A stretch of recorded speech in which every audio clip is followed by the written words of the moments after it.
최근 8월부터 발표되는 지표들에 관세 영향이 나타나는 것도 같고 또 아닌 것도 같고 많이 헷갈립니다. 일단 8월 1일 비농업 고용지수와 ISM 제조업 PMI, 그리고 8월 5일 ISM 서비스업 PMI, 8월 7일 뉴욕 연은 소비자 인플레이션 기대치, 그리고 8월 12일 소비자 물가지수 CPI, 8월 14일 생산자 물가지수 PPI 모두 관세로 인해서 가격 상승이 나타나고 있고, 그 부담을 기업에서 소비자로 전가하고 있다는 지표가 발표되고 있습니다. 하지만 지표에 일관성이 없습니다. 시장이 어떻게 해석하느냐에 따라서 다르기 때문에 저희가 상당히 het갈리죠.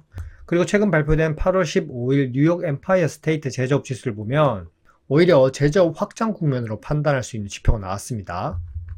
렛츠고! 11.9로 예측치는 마이너스였지만 예측치를 크게 상회했고 이전 대비해서도 거의 2배 정도 상회하면서 크게 올랐습니다. 정말 지표가 이렇게 매번 플러스 마이너스를 왔다 갔다 하니까 일관성이 너무 없고 투자자 입장에서는 판단하기가 상당히 힘듭니다. 또한 필라델피아 여는 제조업 지수도 있고 이번에는 뉴욕이라니 좀 헷갈리시죠? 일단 뉴욕 엠파이어 스테이트 제조업 지수는 쉽게 말해서 뉴욕 지역 제조업체들의 체감 경기를 보여주는 지수입니다. 다른 연준 지역, 필라델피아 이런 제조업 지수와 마찬가지로 제조업의 경기 흐름을 미리 예측할 수 있는 선행 지표로 볼 수 있고요. 이 수치 역시 0을 기준으로 0 이상이면 제조업이 경기 확장 국면이고 0 이하면 제조업이 경기 위축 국면이라고 해석할 수 있습니다. 이번에 이렇게 높게 나왔다는 것은 뉴욕 지역 제조업체들이 신규 주문, 그리고 출하, 무슨 고용 전망 이런 것들 모든 것을 긍정적으로 보고 있다는 것이고요. 경기 둔화 우려 속에서도 제조업 경기가 생각보다 견조하게 움직이고 있다는 신호를 해석할 수 있습니다. 이 수치 하나만 보면 연준이 금리 동결하는 게 맞다는 걸 시사하죠.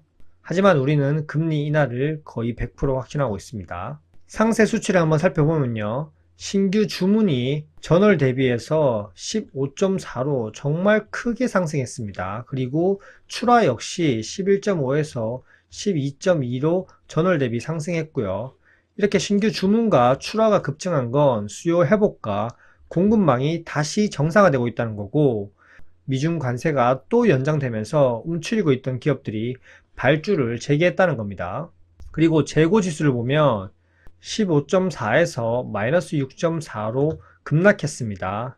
이것 역시 미중 관세 불확실성이 소폭 해소되면서 기업들이 재고를 줄이고 다시 발주를 넣는 과정으로 볼 수 있고요.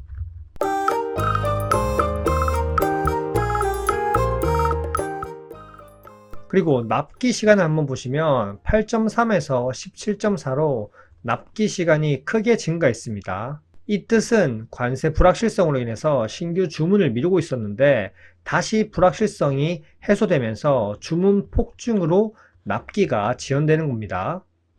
그리고 고용은 큰 변화는 없습니다. 4.4로 여전히 증가 추세를 유지하고 있고요. 하지만 둔화되고 있다는 걸 볼 수 있고 혹시나 모를 불확실성에 고용을 많이는 늘리지 않고 있다. 이렇게 해석하시면 됩니다.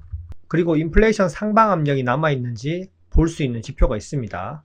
이 지수는 투입 가격 지수인데 전월 56.4에서 54.1로 소폭 하락했지만 여전히 투입 가격 지수가 계속 우상향 추세를 그리고 있다는 걸 알 수 있고요. 말 그대로 투입비 상승 압력이 상당히 강하다는 겁니다. 그리고 산출 가격 지수를 한번 보시면 소폭 하락했지만 여전히 제품 가격 인상이 존재한다는 거고요. 큰 쇼크가 나오진 않지만 비용 상승 압력은 여전히 높고 산출 가격 지수가 소폭 둔화된 걸 봐서 아직까지 관세 비용을 기업들이 감내하고 있다는 걸 알 수 있습니다.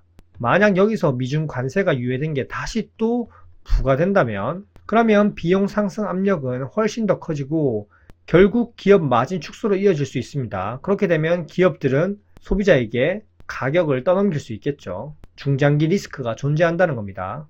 이번에 이렇게 뉴욕 엠파이어 스테이트 제조업 지수가 확장 국면을 나타낸 건 제가 보기엔 미국, 중국 관세 유예로 인해서 증가한 요인이 큽니다. 자, 그러면 우리는 생각해 봐야 됩니다.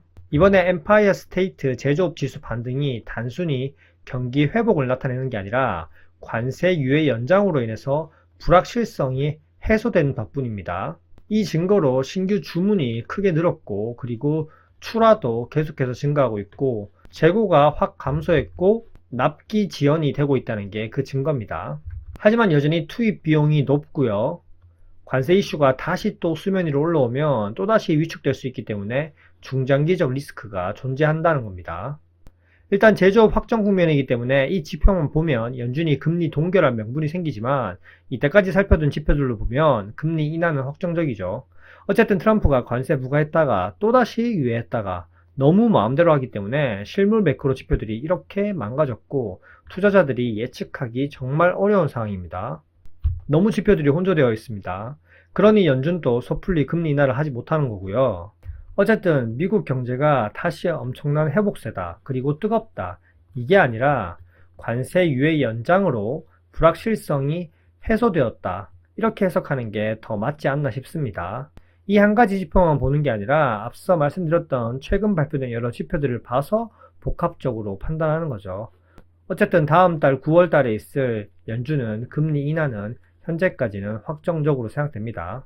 작년까지만 해도 이렇게 지표가 나오면 헤드라인 수치만 살펴봤는데 지금은 트럼프의 독재자적인 판단 그리고 말 바꾸기식의 이런 행동들 때문에 우리가 각 지표들의 세부 항목도 이렇게 살펴보면서 그 뜻을 유추해 봐야 되는 겁니다. 현재까지 내용이 괜찮으셨다면 구독과 좋아요 부탁드릴게요. 안녕.